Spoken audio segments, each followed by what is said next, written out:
So we're going to talk about Chet Holmgren, Jabari Smith, all of the prospects that we saw this weekend. We're going to talk about the games too. Like, I want to talk about St. Peter's because that's a fucking cool story. Like, I tweeted this already, but just like that story to me is the epitome of like, how can you not be romantic about college basketball? Like, Yeah. I don't get caught up in the pageantry of it. Like, when I worked at CBS, like I worked and talked to Matt Norlander every day. I still talk to Norlander regularly, but like I talk to Norlander every day, and he gets so into like the pageantry of it all and the history and all of those things that are just cool, right? And because I have irreparable draft brain, I don't necessarily always get caught up in that. But the St. Peter's thing, like, how can you not get caught up in that?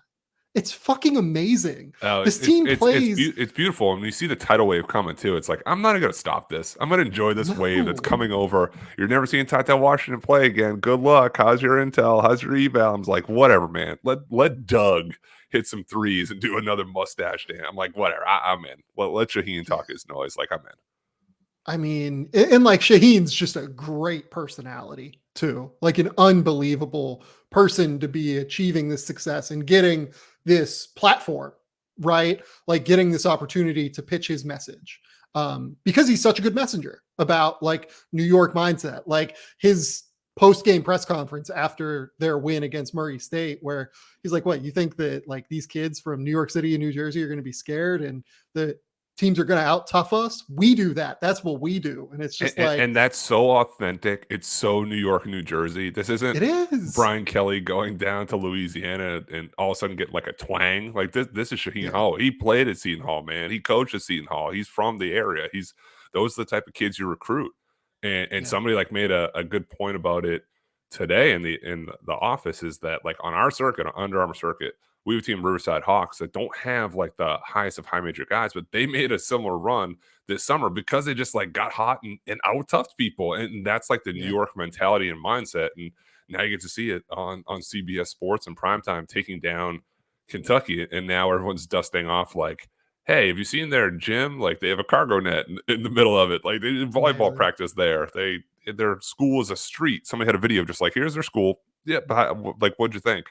And everyone's just primed to be beat too. And you look across the field and some of the upsets, like I didn't think Iowa State was doing this. Like I No. didn't have TCU going wire to wire and a questionable call away from beating Arizona. And that's what makes March so special. That's why I love it. And despite the draft guys that get knocked out that we want to see more of, I'm more the first day I care about my bracket, and by day two, I'm just like, I'm doing this. Let's have anarchy. Let's have like the wildest matchup. I like to have a good name or two for the Final Four, just because that draws more fans, more fanfare, more buzz, more of these like David versus Goliath storylines. But you love the underdogs making their statements here too. And to piggyback off of your recruiting point, I mean, look, we don't know where Shaheen Holloway is going to end up at the end of this, right? Like we think we know. Yeah, It's I put some been money on where I think he's going to go. widely assumed that he will be Seton Hall's next basketball coach. You know, former famous Seton Hall alumnus, obviously. And I'll tell you what, man. Like, can you remember a coach in the New York area where you felt like that coach had a chance to kind of run New York City and New Jersey recruiting? Like with the message that he's going to be able to just be able to put out there, all of the notoriety that he's getting right now. I feel like that is a message that is really going to resonate with a lot of kids in that area that are going to want to go play for him. The recency of it too, and it hits, and you have a Yeah. job in a great conference in a great school where he already has the roots of like I played there, but it's less of a sell of like we'll build it together. He's gonna be like I have built this, and now we have Right. like these extraordinary resources and even more of the layered and years of history of maybe Seton Hall basketball behind him, and you'll Right. be hard pressed to find any people in the New York area that want to like go away from that. A lot of times, New York kids just go to other schools. I feel like the options there aren't as Right. plentiful. But why leave now? You can play for a guy that's done it, and he can part of himself and be me, be a star here, come back, and you can be a coach and do this too one day. I think that's dead on. Like, I think it's really, really going to be. Look, I mean, recruiting is such a national game now. Like, Yeah. kids will go anywhere, period. Like, it's just a little bit, it's different than like the regional, romantic 1980s old Big East kind of deal, right? But I don't know. If he can get 25% of the kids from New York, he's killing it, you know? Like, Yeah, it's, and as long as he sort of fits into and keeps that mentality of the type and style of kid that he recruited that still has a chip on their shoulder, still feels yeah, like they have something to prove because you see at other places where it just doesn't necessarily translate the same way. Like yeah, for Shaka Smart when he's at Texas, it was like, man, he did it at VCU. What's it gonna look at Texas? He got plenty of 5-star kids there. It just didn't necessarily work. The messaging isn't the same there as it is yeah, now. And Texas Tech was the same way. We talked about this year with Mark Adams, and those guys are like, our coach left us. Like he went to Texas. We're here to pick up the pieces. And they're like crushing it right now. And they bought into the defense and bought into, even if they're not underdogs, if you're told enough that you are, you start to like believe it and embody it. So that's yeah. sort of like the balance that comes with it over time too. Well, and where I think Shaka Smart made a mistake, and this is not like me bagging on Shaka as a coach. I think he's a really good coach. He did a really, really good job this year with Marquette and did a really, really good job last year with Texas, to be honest. Like, people forget that that team They were won the really Big 12 good. tournament and was like They a lost top in the three first round, but they seed. were really good all year. Or good. Right. Like, he's done a great job the last 2 years specifically, but I think he got away from what he does best in those early years at Texas. He got away from what his identity was at VCU. I don't see Shaheen Holloway getting away from what he wants his identity to be at Yeah. Seton Hall, which I think is just such a critical aspect when you're going to build a team. Uh, you have to have the identity first and foremost. Like, you just have to know who you are and what you're trying to build, and everything else builds upon that. Uh, I don't see Shaheen Holloway losing that identity. And that identity, by the way, is a perfect fit for New York City and the kids he's going to be recruiting.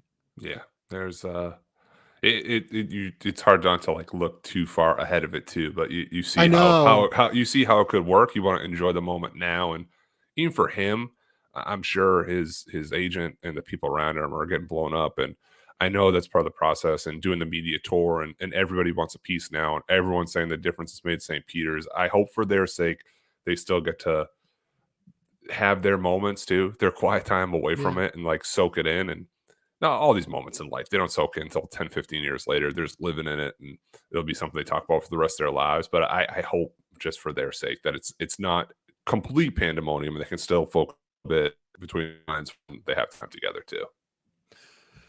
And you know what? I do just want to take a minute here because we just talked about recruiting for a while with Shaheen Holloway. And I think it's just such a like thing to do, unfortunately, where people will talk about black coaches as recruiters, right?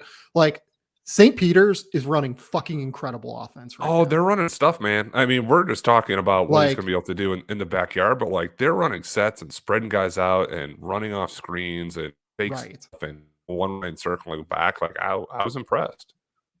They have been unbelievable. Some of the sets he's drawn up in out of bounds plays, after timeout situations, just the general man to man offense that he's drawing up and, taking advantage of little, disparities and little problems that he sees. For instance, in that Murray State game, like, they were slicing Murray State in a really, really impressive way. And then defensively, they're absolutely outstanding. I mean, look, when you have Casey Nadefo, like, he's just an absolute monster defensively. This is a guy that was going to get invited to Summer League no matter what, because he's the 3-time MAC Defensive Player of the Year and is just like such an outstanding instinctual shot blocker who can move his feet and can move laterally and is 6'7". Like, he has real concerns. He needs to shoot it, but like, he is really, really stood out for a lot of the NBA people I've talked to.